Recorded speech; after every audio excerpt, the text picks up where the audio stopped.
Бұның бір саяси мәні қаншалықты тереңде жатыр? Әгі Абайдың тілімен айтқанда, соқтықпалы, соқпақсыз жерде өстім, мен жалғыз алыстым, кінә қойма. Бүгінгі орнаған тарихи әділеттілікке сол қадамға, сол кезеңде 2009 жыл баруымыз керек еді.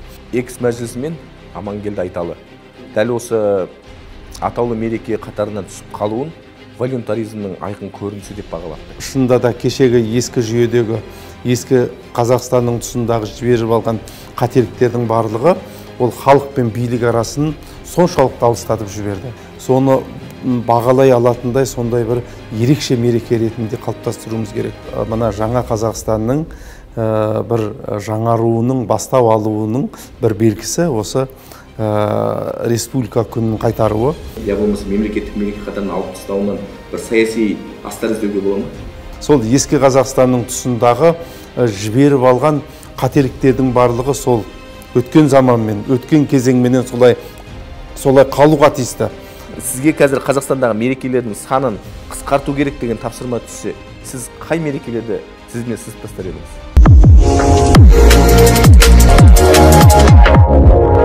Ассалаумағалейкум, ардақты ағайын, көзі қарақты көрермен, назарларыңызда Айқын YouTube арнасы, оның жүргізушісі мен Қайнар Жұмақожа.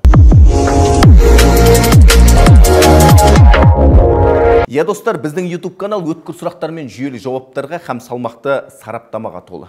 Сәл уақытыңызды бөліп, сұхбаттарымызды көріп, лайк деп тапсаңыздар, лайктеріңізді баса кетіңіздер. Себебі сіздердің басқан löпіл, қалдырған пікірлеріңіз қадамымызға қанат байлап, шабытымызға шабыт қосары ақиқат. Көп сөйлеп созбайық, әдептен озбайық, күн тәртібінде үлкен бір тарихи мәселе төңірегінде әңгіме қозғайық. Бүгінгі біздің спикерімізде айрықша азамат, елімізге белгілі айтыс ақыны, Қазақстан Республикасы парламент мәжілісінің депутаты Аманжол Әлтаев. Аманжол аға, ассалаумағалейкум. Уағалейкумассалам. Сізді көргеніме шын жүректен қуаныштымын аға. Рахмет. Енді қазір уақыттарыңыз қысылтаян ғой. Дегенмен сол бір сынаптай сырған уақыттың арасынан бізге бір сәл ғана уақытыңызды тауып, келіп сұхбат беруге келіскеніңіз үшін алдымен сұхбатымыздың басында сізге үлкен алғысымызды білдіреміз аға. Енді әрине өзіңізді қалай таныстырсақ та қоғамға артықтық етпейді, дегенмен бүгінгі сізге қойылатын негізі сауалдарымыз өте көп еді. Әйткенмен тақырыптан ауытқымайық. Бүгінгі біздің тікелей тақырыбымыз мына 25 қазан республика күні, өзіңіз білесіз, 15 жылдан кейін қайтадан өзінің тұғырына қонды, ұлттық мереке санатында, біздің Қазақстандағы тұңғыш ұлттық мереке санатына еніп отыр ғой. Осы төңірегінде бір тарихи бір тағылымды әңгіме қозғасақ деген ниетпен өзіңізді шақырған едік. 1990 жылы 25 қазан енді сіздің бәлкім есіңізде шығар. Әңгімемізді бір осы төңірегінде бастасақ ағасы. Дұрыс айтасыз, бұл күн біздің ел тарихындағы аса маңызды тарихи күн болатын. 1990 жылы 25 қазанда сол кезеңдегі Қазақ коммунистік СССР-ның жоғарғы кеңесінің жаңа декларация қабылданды өзіміздің егемендігіміз туралы. Бұл күн біздің сан ғасырлар бойы тосқан ерекше ұлық қуанышымыз болатын. Біздің еліміздің территориялық тұтастығымыз, еркіндігімізге,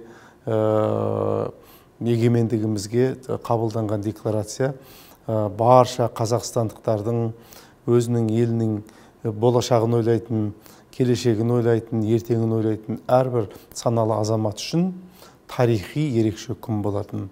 Одан кейін естеріңізде болса, 5 жылдан кейін бұл күн ресми президенттің жарлығыменен ұлттық мереке, мемлекетіміздің бас мерекесі республика күні болып белгіленді.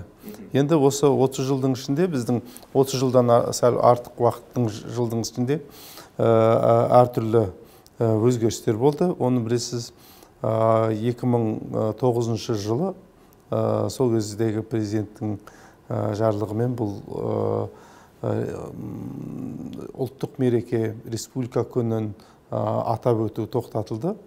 Енді 2022 жылы осы тарихи әділеттілік қайтадан салтанат құрып, мемлекет басшысының президентіміз Қасым Жомарт Кемелұлы Тоқаевтың жарлығыменен 25 қазан республика күні мемлекетіміздің бас мерекесі, ұлттық мерекеміз болып белгіленді.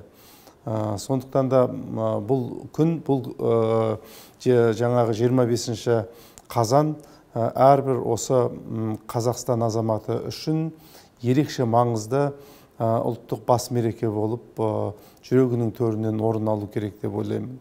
Біз енді халқымыз, біздің еліміз осы ұлы тарихымызда, өткен тарихымызда Абайдың тілімен айтқанда соқтықпалы, соқпассыз жерде өстім, мұңмен жалғыз алыстым, кінә қойма демекші. Тарихтың не бір бұралаңынан, не бір тағдырлы кезеңдерін басынан кешірген халықпыз ғой. Кешегі Қызыл империяның құрсауында болған жылдарда да біздің әкелеріміз осы күнді еліміздің еркіндігін армандап өтті. Сол арманға, сол мұратқа біз ең алғаш бөркімізді аспанға атып, қуанып, 1990 жылы жеткен болатынбыз. Енді осы тәуелсіздік алған жылдардан бергі уақытта алып қарасаңыз, біздің осы бұрын армандап келген қаншама жетістіктерге қол жеткіздік. Яғни осы халықаралық ұйымдарға мүше болдық. 4 мұхитты тербеген жер бесіктің төрінде тәуелсіз мемлекетіміз өзінің байрағы бар, өзінің мемлекеттік нышандары бар, өзінің жаңағы кез келген тәуелсіз алпауыт мемлекеттермен терезесін тең ұстай алатын, тең тұрып сөйлесе алатын іргелі мемлекетке айналдық. Бүгінгі таңда осы әлемдегі мемлекеттердің ішінде біздің мемлекетімізді, Қазақстанды білмейтін ел жоқ. Олардың барлығы Қазақстанды маңызды саяси, экономикалық әріптес ретінде таниды. Біздің мемлекетіміздің тәуелсіздігін мойындайды. Біздің Алтайдан Атырауға дейінгі ұлан ғайыр жеріміздің тұтастығын мойындайды. Яғни саяси тәуелсіздігімізді, экономикалық тәуелсіздігімізді мойындайды. Сондықтан да бұның барлығы осы біздің ата-бабаларымыздың осы ғасырлар бойы Алладан тілеген, армандаған жаңағы бақыты болатын. Жалпы біз мына тәуелсіздіктің, еркіндіктің қадір қасиетін бағалауымыз керек, және соны тереңінен түсіндіруіміз керек. Әсіресе мына өскелең бүгінгі өсіп келе жатқан жас ұрпақтың санасына осыны сіңіруіміз керек. Және де мына мәселеге мән беруіміз керек. Біз тәуелсіздігімізге жету жолы қаншалықты тағдырлы, қаншалықты қиын болса, оны ұстап тұру тәуелсіздіктің, еркіндіктің, жаңағы мемлекеттің бір бұрышы қисаймай, жаңағы төрт құбыласы тең болып, еңсесі биік болып, іргесі берік болып, жаңағы сол еркіндік пен тәуелсіздіктің баянды болуы, ол одан да қиын. Оны ұстап тұру оңайға түспейді. Сіздер жақсы білесіздер, біздің ата тарихымызда небір империялар болған. Сол империялардың қалыптасу кезеңі, оның кемелдену кезеңі, сосын оның ыдырау кезеңдері болған. Сонда мынадай бір сұрақ туындайды. Сол империялардың ыдырауына не себеп болды деген кезде, оны осы іргетасы берік дүрілдеп тұрған империяны басқа ел келіп басып ала қоймаған. Оған ең басты себеп сол елдің ішкі кернеуінің әлсіреуінен, ыдырауынан, яғни ішкі бірліктің, ішкі тұтастықтың жаңағы ыдырауынан барып, осындай сол империялардың буыны босап әлсіреген. Сондықтан да біздің мемлекетіміздің осы бүгін жаңағы айдай әлемге өзінің келбеті бар, өзінің ұстанымы бар, жаңағы мемлекетіміздің болашағының жарқын болуы, келешегінің келісті, кемел болуы, ол бірінші кезекте әрбір Қазақстан азаматына өзімізге байланысты. Бүгінгі күнде әлемде халықаралық деңгейде геосаяси жағдай онша жақсы емес. Оттан көйлек күйіп, жаңағы геосаяси жағдай осы күйіп тұрған кезеңде Қазақстанның ұстанымы, басқа мемлекеттермен қарым-қатынасы, дүниенің әр бұрышындағы болып жатқан қақтығыстарға деген өзіндік жеке дербес көзқарасы, осының барлығы да кәдімгідей сараптал, байсалды, үлкен бір прогрессивті мұратқа жетелейтіндей ұстаным екендігі айқын. Сондықтан да біз ішкі саясатта Қазақстан халқының өзінің тұтастығы, бірлігі болу керек.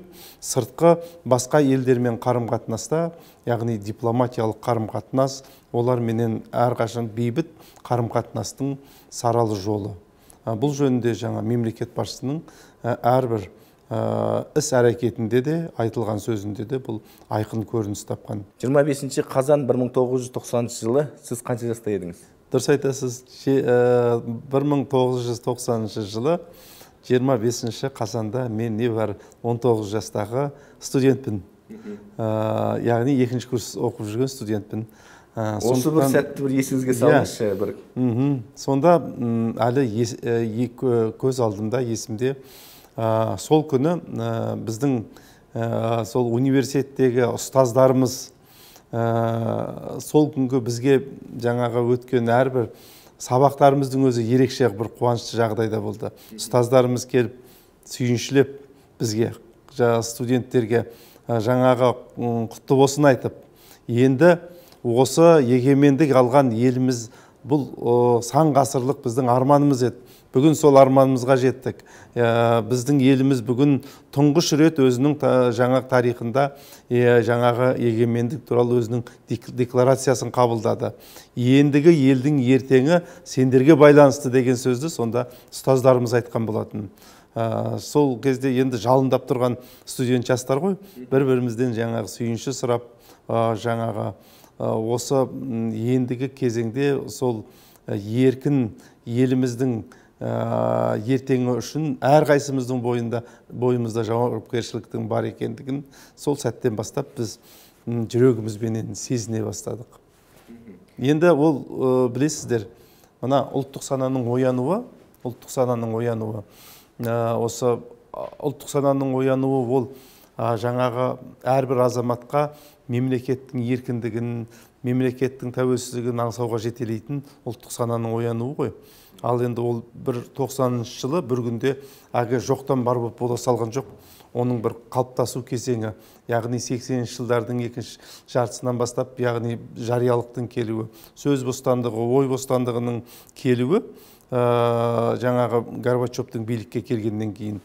Енді сол кезеңдерде жаңағы осы сол кезеңде студент болған қазақ жастарының санасының оянуы, бір бұлқыныстың болуы, бір жаңағы ішкі жан дүниесіндегі бір бұлқыныс, ол бір алдымызда бір үлкен бір жаңалықтың, жақсылықтың келе жатқандығын сездірткен болатын.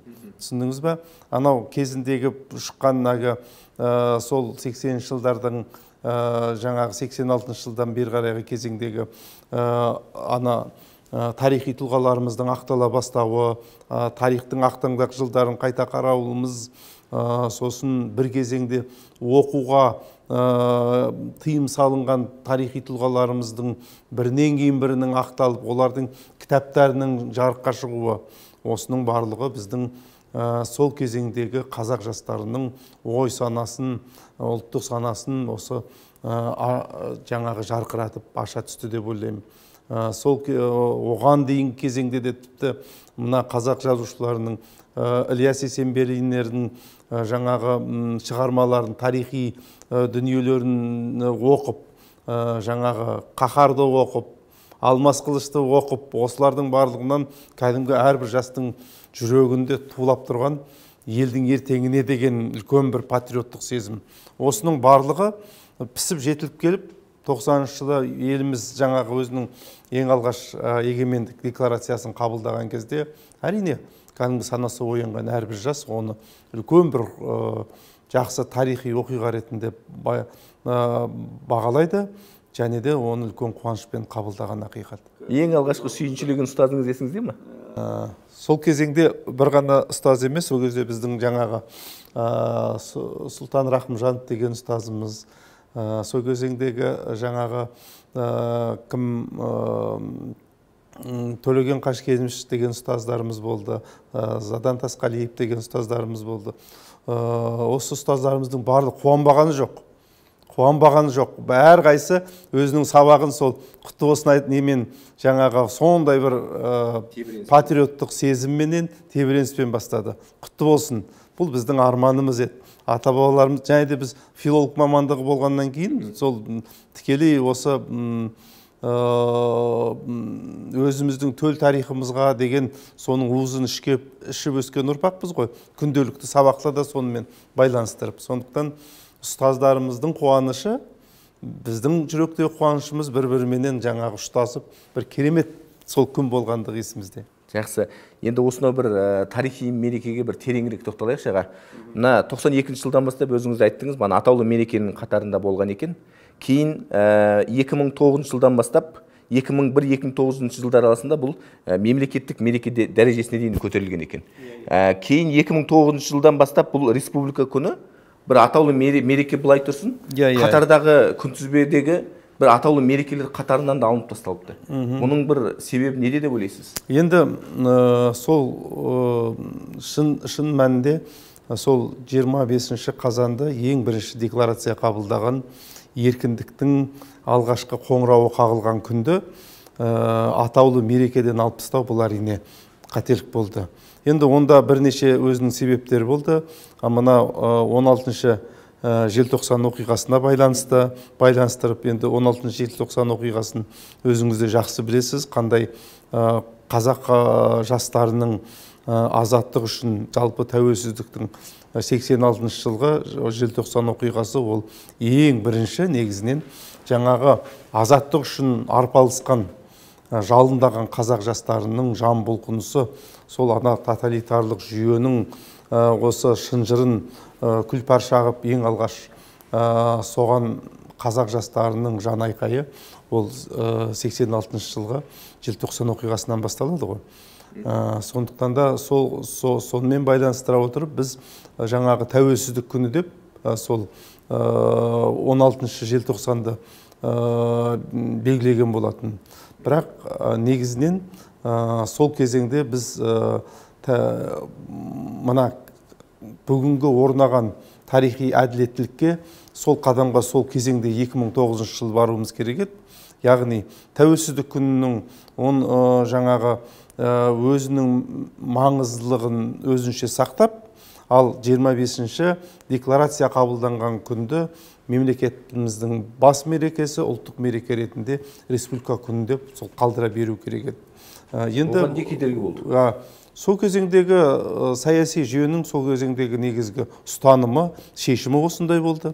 Сондықтан енді ол жалпы халықтың ой пікірін сұрап, жаңағы референдум арқылы қабылданған шешім емес қой. Сондықтан да жаңағы сол кезеңдегі парламенттің жаңағы дауыс беру арқылы қабылданған, жаңағы президенттің қол қою арқылы қабылданған шешім. Сондықтан ол шешім бұрынғы сол президенттің тұсында болған шешім.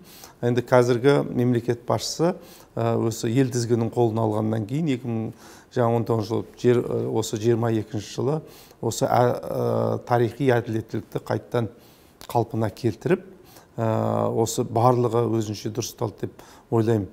Енді қарасаңыздар, тәуелсіздік күні ол біздің тәуелсіздікке еңбек сіңген, тәуелсіздік үшін күрескен тарихи тұлғаларымызды ұлықтау күні, соларды еске алу күні ретінде оның өзіндік бір аталып өтетін шеңбері бар. Ал республика күні бұл кәдімгідей біздің басқа жаңағы мемлекеттер секілді, басқа елдер секілді өзіміздің еліміздің, мемлекетіміздің еркіндігін, тәуелсіздігін ерекше жаңағы айшықты атап өтіп нететін ерекше салтанаттылығын төмендетуге хақымыз жоқ. Осындай мемлекетіміздің бас мерекесі болып табылады. Әрине, бұның мән мағынасы тереңде. Біз мемлекеттілігіміз, еркіндігіміз туралы осы республика күні атап өткен кезде тек қана сол 90 жылдардан бері қарайғы кезеңменен шектелмеуіміз керек деп ойлаймын. Біздің мемлекеттігіміздің тарихы ол 90-шы жылдардан басталмайды ғой. Біздің мемлекеттігіміздің тарихы ертеден басталады. Тіпті арыға бармаған күннің өзінде 15-ші ғасырдағы қазақ хандығы құрылғаннан бергі уақыттағы кезең ол біздің тарихымыз. Ол біздің жай ғана тарихымыз емес, ол біздің мемлекеттік тарихымыз. Яғни қазақ хандық мемлекетінің тарихы. Ол кезеңде де біздің мемлекеттік нышандарымыз, жаңа хандық өзіндік мемлекеттік структуралық жүйенің элементтері болды ғой, хандық мемлекетке сай. Сондықтан да осының барлығын терең түсініп, әсіресе республика күні, жаңағы ұлттық мереке күндері, мына балабақшадан бастап мектеп қабырғасында оқушыларға осындай әртүрлі республика күніне орай шаралар өткізген кезде, осыны біздің ұстаздарымыз кең көлемде насихаттауға тырысуымыз керек. Яғни кешегімізді, мемлекеттігіміздің кешегісін, бүгінін және болашағын осылай бір-бірімен байланыстыра отырып қарау керек. Енді экс мәжілісімен Амангелді Айталы дәл осы атаулы мереке қатарынан түсіп қалуын волюнтаризмнің айқын көрінісі деп бағалапты. Енді сөзім сұйық болмасын, Амангелді Айталының өзінің сөзінен цитата келтіріп берейін. Волюнтаризм үстемдік құрған кезде республика күні де күнтізбеден алынып тасталды дейді. Бұл пікірмен келісесіз бе? Амангелді Айталының бұл пікірмен келісуге болады. Келісуге болады, өйткені шынында да негізінен ақиқат осылай еді. Енді бұдан бір алынып тасталуынан, яғни ұлттық мереке, я болмаса мемлекеттік мереке қатарынан алып тастауынан бір саяси астар іздеуге бола ма? Оның астарынан, өзінің саяси астарынан өзіндік себептері болды. Сол кезеңдегі ұстанымға байланысты, сол кезеңдегі саяси жүйеге байланысты, оның енді кемшін кеткен тұстары болды. Оны біз енді бүгін әгі қатты қазбаламағанмен тарихи ақиқатты, шындықты айтуға тиіспіз деп ойлаймын. Енді өзіңіз айттыңыз, бағанағы мемлекет басшысы Қасым-Жомарт Кемелұлы Тоқаев дәл осы мереке туралы бастаманы 2022 жылы маусым айында ұлттық құрылтайда көтерді. Бұның бір саяси мәні қаншалықты тереңде жатыр? Ұлттық құрылтайда көтерілуіне. Дұрыс айтасыздар. Өйткені неге? Мына егер біз ұлттық құрылтайдың тарихына, оның жалпы ұлттық құрылтай өткізудің жалпы негізіне тереңірек бойлап қарайтын болсақ, біздің жаңа қазақ хандығының тарихын мен сізге тілге тиек етіп айтып жатқан жоқпын ғой. Сол кешегі хандық жүйе кезеңінде құрылтай шақырды. Ол құрылтайда міндетті түрде күн тәртібінде үлкен мемлекеттік мәселелер, хандық мемлекеттің тағдырына әсер ететін, тағдыр шешті шешімдер қабылданған болатын. Сондықтан да мына мемлекеттің жаңағы республика күнін атап өтуді қайтадан өзінің әділеттілікті жаңағы соның түңілігін түріп, қайтадан қалпына келтіру, қайтадан сол республика күнін 25 қазанда атап өтуді ұсынуды мына ұлттық құрылтайда қарауының өзі осы жаңағы үлкен бір біздің тарихымызбенен кешегі хандық мемлекетпен бүгінгі тәуелсіз Қазақстанның арасындағы байланыстың бар екендігін астарлап сол осылай қарауымыз керек деп ойлаймын. Сондықтан мына мемлекет басшысының осы мәселені тікелей осы ұлттық құрылтайда көтеріп, үлкен күн тәртібіне қоюы, бұл анау біздің тарихи өткен жолымызбен, өткен тарихымызбенен сабақтастырған бүгініміз және ертеңімізбен соны сабақтастырған үлкен ұстаным мақсаттан туындаған дүние. Жақсы, енді бағанада әңгімеміздің әліппесінде айттық, бұл Қазақстандағы жалғыз ұлттық мереке екен. Енді осы жерде қалың көпшілікке түсіндіріп беріңізші, ұлттық мереке мен мемлекеттік мерекенің маңыздылығы және айырмашылығы неде болады? Ұлттық мерекенің ең басты айырмашылығы ол жаңағы өзінің негізгі статусы тұрғысынан ол мемлекеттің ең жоғарғы бас мерекесі болып табылады мемлекеттік деңгейде. Енді басқа жаңағы мемлекеттік деңгейде атап өтілетін мерекелер бар ғой. солардан оның артықшылығын, жаңағы айрықша олардан жаңағы бөлектігін осы статусы арқылы, ұлттық мереке деген статусы арқылы айрықшаланып, ерекшеленіп тұрады. Енді қазір қоғамда әртүрлі пікір бар ғой ағасы. Өзіңізде енді елдің ішінде жүрген азаматсыз, жақсы біліп, түйсініп жүрсіз ғой. Осы төңірегінде мынандай бір келесі сұрақты өзіңізге қойғым келіп отыр. Жалпы қазір қоғамда жаңа Қазақстан деген тұжырымдаманың 25 қазан республика күнімен саяси байланысы бар деп жатады. Сіз келісесіз бе осы пікірмен? Дұрыс айтасыз. Жалпы мына жаңа Қазақстанның бір жаңаруының, бастау алуының бір белгісі осы республика күнін қайтаруы, және де соны жаңаша атап өтуі. Тек қана бұл республика күнін атап өтуімен ғана байланыспайды. Яғни соны біз жаңа Қазақстанның жаңағы жүргізіліп жатқан еліміздегі жаңа мемлекет басшысының реформалары, жаңағы әділетті қоғам қалыптастыру, жаңа Қазақстанның жаңғыру жолы, осының барлығын біз бүгінгі біздің еліміздегі жүргізіліп жатқан жаңа реформалармен тікелей байланысты. Кешегі енді жасыратын жоқ, ескі жүйенің кезінде ескі Қазақстан, жаңа Қазақстан деген өз санаға сіңіп қалды ғой қазір. Сол ескі Қазақстанның тұсындағы жіберіп алған қателіктердің барлығы сол өткен заманмен, өткен кезеңменен солай қалуға тиісті. Енді жаңа Қазақстанның жаңаша келбеті сонда біз өткеннің қателігін қайталамай, жаңаша бір жаңғыру жолында қадам басуымыз керек. Ол яғни әділеттілік қоғам қалыптастыру. Мемлекет басшысының жаңағы негізгі тұжырымдамасындағы айтылғандай, ол күшті президент, халық үнін еститін үкімет және ықпалды парламент қалыптастыру. Енді әділеттіліктің тағы да бір үлкен бір көрінісі, ол енді өткенде ғана мемлекет басшысы келесі жылды жұмысшыларға қарапайым жұмысшылар жылы деп жариялады. Яғни 20 ғасырдың басында алаш қайраткерлері алты алаштың баласы бас қосса төрдегі орын ұстаздікі десе, ендігі бүгінгі күнде осы біздің қоғамдағы құрметті орын, ол кәдімгідей еңбек майданындағы еңбек майталманына, жұмысшы, қарапайым жұмысшыларға тиесілі болу керек деген. Бұл да бір жаңа Қазақстанның бүгінгі жүргізіліп жатқан реформалардың негізгі ұстаным мақсаттардың бір әділеттілік келбетін көрсететін осындай бір көп қадамның бірі деп қабылдауымыз керек. Енді бүгінгі жаңа Қазақстанның шынында да кешегі ескі жүйедегі, ескі Қазақстанның тұсындағы жіберіп алған қателіктердің барлығы ол халық пен билік арасын соншалықты алыстатып жіберді. Яғни сол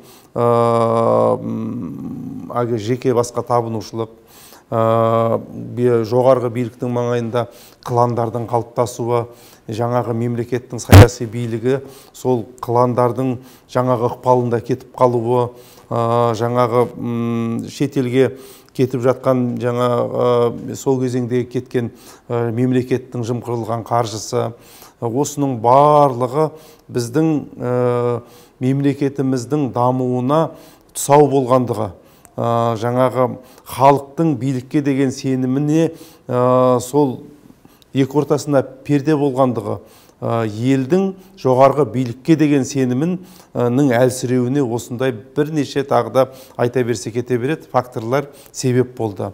Ал бүгінгі негізгі жүргізіліп жатқан реформа осы кемшіліктердің барлығын қайталамай, жаңаша халықтың билікке деген сенімін нығайту, жақындату, осының барлығының жемісін біз бүгін сезіне бастадық. Келешек ұрпақ соның нақты жемісін көруге тиіс деп ойлаймын. Оған дәл уақыт керек дейсіз ғой? Иә, оған уақыт керек болады.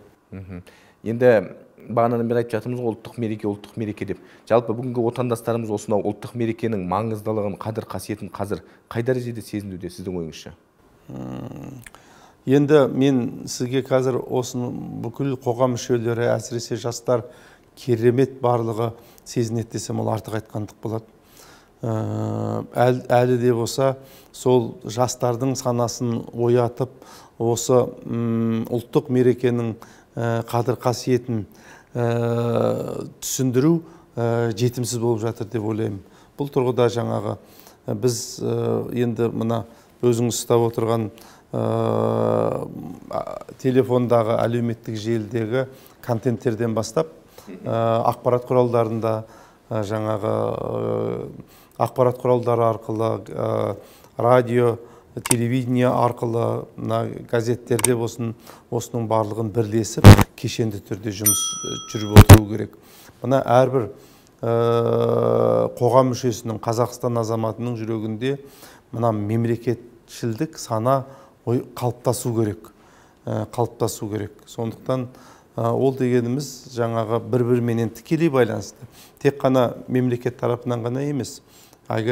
Әр мемлекет дегеніміз әрбір отбасы, ол шағын мемлекет деген секілді, ол отбасындағы тәрбиеден, ата-ананың тәрбиесінен, әрбір ата-ана жалпы баласыменен тәрбие жүргізген кезде күнделікті әңгімелесу сұхбатында, күнде болмаса да осындай шараның тұсында әсіресе күшейтіп өзінің баласына мемлекет дегеніміз не, оның ертеңі мен болашағы, оның тарихы, кешегіміз бен бүгінгіміз осы тәуелсіздікке жету үшін, еркіндікке жету үшін біздің еліміз қандай қиыншылықтар көрді, қандай тағдырлы кезеңдерді бастан кешірді. Яғни соны көздің қарашығындай сақтап қалу әрбір азаматтың болашақ жас өркеннің міндеті екендігін ата-ана ретінде санасына құю керек. Сосын қоғамдық ортада әрбір жаңағы ол мектепте болсын, ол университетте болсын, жаңағы балабақшадан бастап, бағбан ана өзінің бақшадағы несін, бау бақшасын қалай тәрбиелеген секілді, баланың санасын солай баулып тәрбиелеу керек. Сонда әрбір жастың жүрегінде менің Қазақстаным, менің мемлекетім деген ұғым берік орын алатын болады. Жақсы, енді Алла амандығын берсін, 25 қазанда дүбірлеп еліміздің түкпір-түкпірінде бұл мереке негізі тойланады. Өз дәрежесінде тойланады. Аудандық деңгейде болсын, облыстық деңгейде болсын, республикалық деңгейде жалпақ тілмен айтқан кезде әуезді әніміз бен күмбірлі күйіміз орындалады. Аманжол Әлтаевтың ойынша бұл мереке қалай тойлануы керек? Ол дұрыс сұрақ қойып отырсыз. Енді менің бұл мерекені бір кәдімгідей даурықпа лозунгқа айналдырып жүруге болмайды. Бұл мерекені Қазақстанның әрбір азаматы жүрегінің төрінде терең сезінетіндей, соны бағалай алатындай сондай бір ерекше мереке ретінде қалыптастыруымыз керек. Ол үшін жаңа айтып отырмын ғой, сосы республика күні біз осы жайшылықта жаңа жылдан бастап не бір мерекелердің барлығын осы даурығып, соны атап өтуге, тойлауға осы дайын тұрамыз, е? Ал енді мына республика күні әрбір отбасы сол күні ерекше бір өзінің отбасында ерекше атмосфера қалыптастырып, сол күні бір салтанатты күннің дастарханын жасап, отбасы мүшелері барлығы жиналып, дастарханның басында осы мына мемлекет туралы, өзінің елі туралы, өзінің немерелеріне, балаларына үлкендер насихат айтып, үлкендер соған бір жақсы жан дүниесін толықтатындай әңгіме айтып, сондай бір атмосферадағы қарсы алатын болса, сонда ол әрбір баланың санасына жетеді.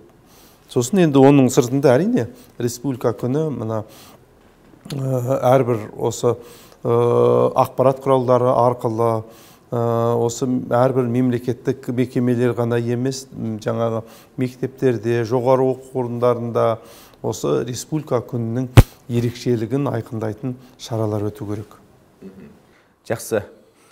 Аманжол Әлтаев үшін ең маңызды үш мерекені атап беріңізші.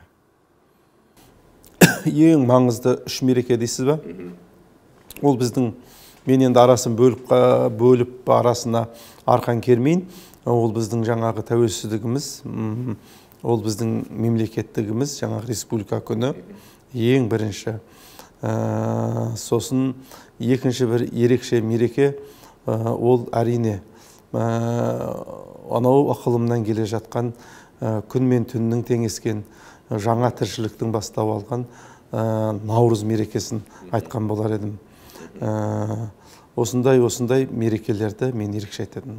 Демек, республика күні, тәуелсіздік күні және Наурыз. Жақсы. Енді сізге қазір Қазақстандағы мерекелердің санын қысқарту керек деген тапсырма түссе, сіз қай мерекелерді сізбен сызып тастар едіңіз? Жаңағы мерекенің санатынан ба? Енді таза сызып тастау керек деп айтпаймын. Бірақ мысал үшін көбінесе бізде жаңа жыл мерекесін тойлау, Наурыз мерекесі соның көлеңкесінде қалып қойып жатады. Біз енді осыдан көресіз, осы кейбір шашал десе бас алатын жаңағы әкімдер осы қара күзден бастап жаңа жылға дайындала бастайды. Оның ортасында жаңағы сіз айтқан мінім республика күні бар, 16 желтоқсан тәуелсіздік күні бар. Солардың барлығынан аттап өтіп, осы шырша қоюға тендер жариялап, ақша бөліп, осындай жаңағындай бір халықтың да қытығына тиетін, әрбір саналы азаматтың көңілін ортайтатын осындай бір ойлаусыз қадамдарға барып жатады. Жалпы енді мына халықаралық деңгейде жаңа жыл мерекесін атап өту бар үрдіс. Одан жаңа таза терісі айналу керек деп айтпаймын, бірақ ол Наурыз мерекесі оның тасасында қалып қоймау керек. Біздің мына сан ғасырлар бойы қалыптасқан ұлттық танымымыз, ұлттық негізіміз, ұлттық жаңа жылды атап өту үрдісіміз сол кешегі Наурыздан басталады. Ал Наурызға тыйым салған кезең ол жаңағы 70 жылдық ана тоталитарлық жүйе кезеңіндегі кезең. Сондықтан да біз осы Наурыз мерекесін тойлау дәстүріміз бірінші кезекте, бірінші орында тұру керек. Енді түмен ойында түйіні болады аға, әдемі әңгіме болып жатыр. Бұл сізбен біздің сұхбатымыз осынау қасиетті біздің 25 қазан ұлттық мерекенің қарсаңында, республика күні қарсаңында шығады. Сондықтан өзіңіздің отандастарыңызға деген бір ауыз жылы лебізіңізбен бүгінгі сұхбатымызды тәмамдасақ. Енді мен барша отандастарымды осы республика күніменен мемлекетіміздің осы ұлттық мерекемізбенен құттықтаймын. Осы отанның еркіндігінің, тәуелсіздігінің баянды болуы әрбір Қазақстанның азаматына байланысты. Сондықтан да әрбір Қазақстан азаматы менің Қазақстаным, менің отаным, менің мемлекетім, ол менің болашағым, ол менің ертеңім деген мақсат мұратпенен өмір сүргенін қалаймыз. Жаңағы өзін мемлекеттің тағдырынан, отанның тағдырынан жаңағы бөліп алуға болмайды. Сондықтан барша қазақстандықтар осы отандастарымды осы ұлттық мерекемізбен құттықтаймын. Бірлік бар жерде береке бар дейді. Ең бірінші еліміздің бірлігі, татулығы баянды болсын. Байтақ жеріміз, еңселі еліміз аман болсын. Мемлекеттің еркіндігінің баянды болуы, еңсесінің биік болуы, іргетасының берік болуы ол саналы, салауатты, білімді, тәрбиелі ұрпаққа байланысты. Сондықтан да осы жастарымыз бірінші білімді болса екен, тәрбиелі болса екен, тәрбие деген кезде ұлттық тәрбиенің, ұлттық салт дәстүрдің, ұлттық құндылықтарды танып өскен, сол ұлттық тәрбиенің уызын ішкен ұрпақ қалыптасса екен деймін. Рахмет аға сізге. Осынау бір уақытта сұхбат берген үшін тағы бір мәрте алғысымды білдіремін аға. Отбасыңызға амандық, жұмысыңызға табыс, ел ісі жолында жасалып жатқан әрбір ісіңізді Алла тағала қайырлы берекелі қылсын. Рахмет. Достар, осымен бүгінгі біздің сұхбатымыз тәмам. Бүгін бізде қонақта болған Қазақстан Республикасы парламент мәжілісінің депутаты, айтыскер ақын Аманжол Әлтаев. Келесі кездескенше аман сау болыңыздар.